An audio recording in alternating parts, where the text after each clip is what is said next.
Oh, Dad, I have a proposal for you. Seems there's a woman in Roz's building that'd like to go out with you. Roz says that she's got a wonderful personality. Oh, I guess that means I'm the pretty one. Do you dare go on a blind date? Your parents fix you up, or a friend fixes you up, or just a stranger fixes you up, or you meet someone on the internet and you don't know the person.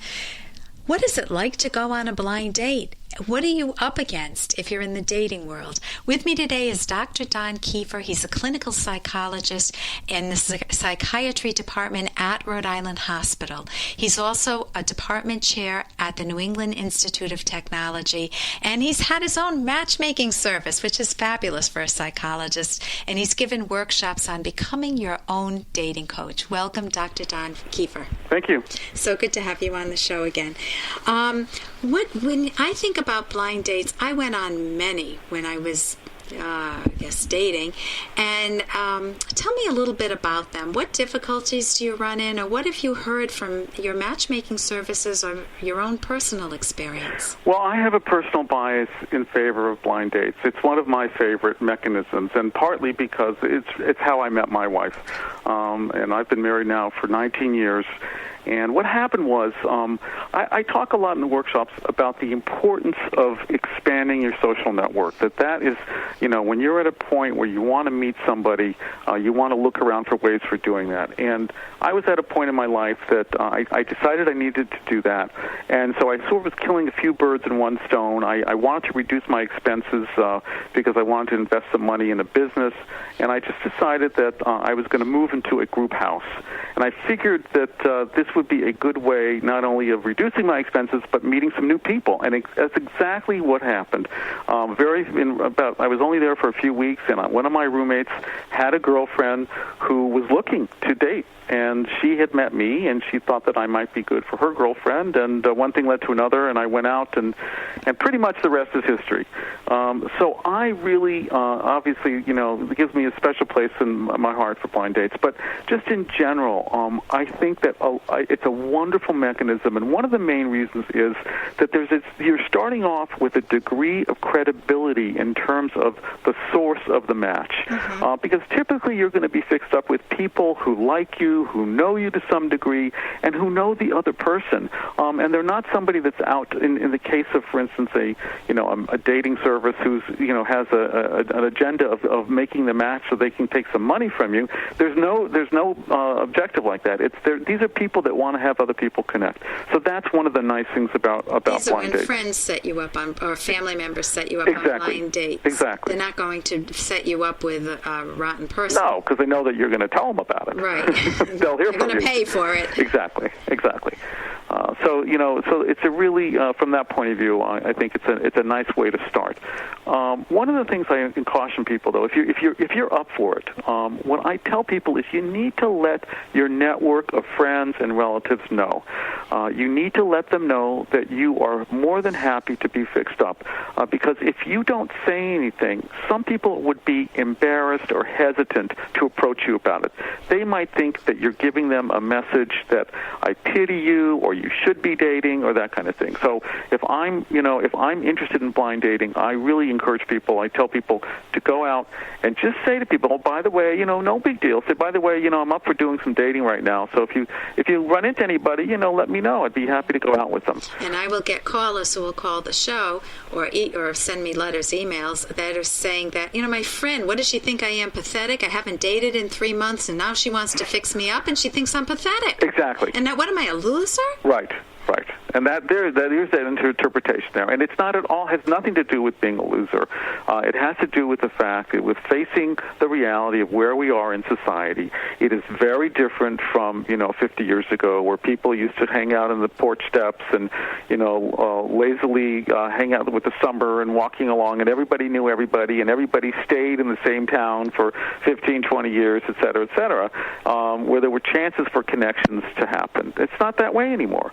People are switching jobs and moving every 2 or 3 or 4 years. It's a different world. Yeah, so that's great. I met my husband on a blind date. You did? Yeah. Good for you. I had broken up with a boyfriend, and he had broken up with me. It's wonderful that after so many years, decades, you don't remember who broke up with whom. Right. Even though it feels so poignant at the time. And my mother was desperate. She was afraid she'd have me on her hands for a long time.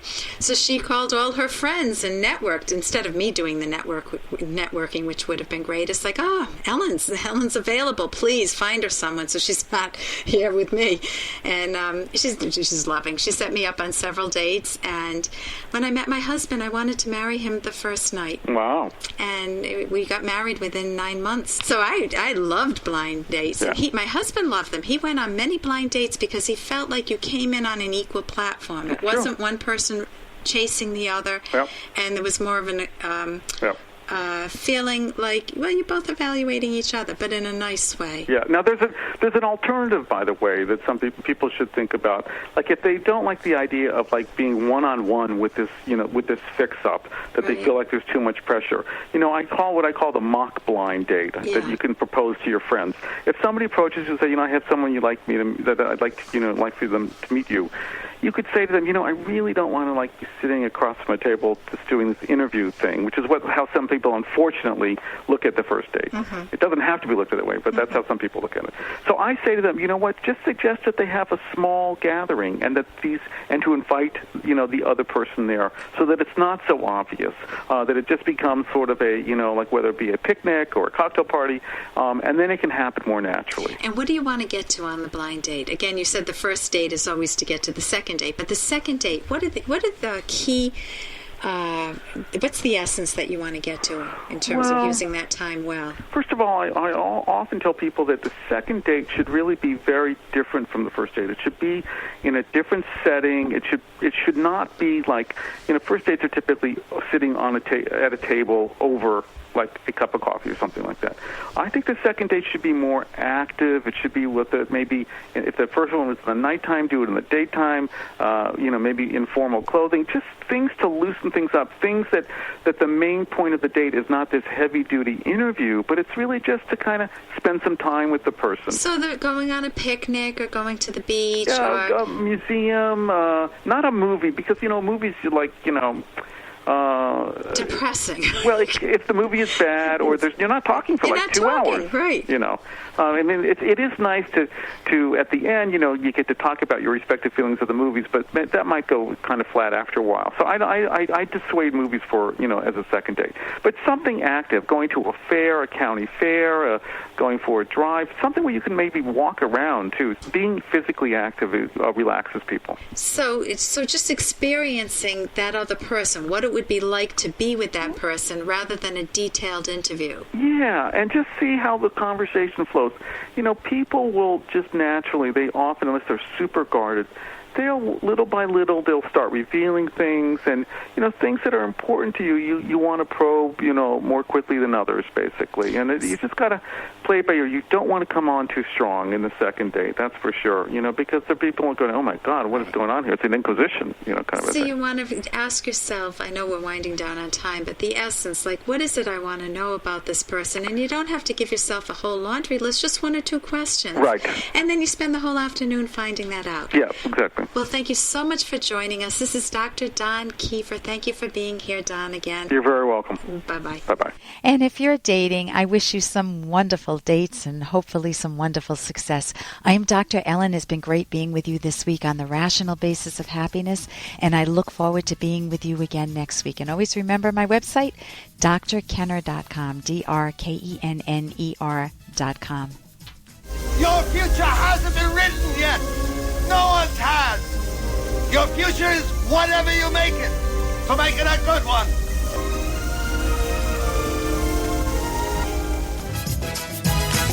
Here's an excerpt from The Selfish Path to Romance, the Serious Romance Guidebook by clinical psychologist Dr. Ellen Kenner and Dr. Edwin Locke.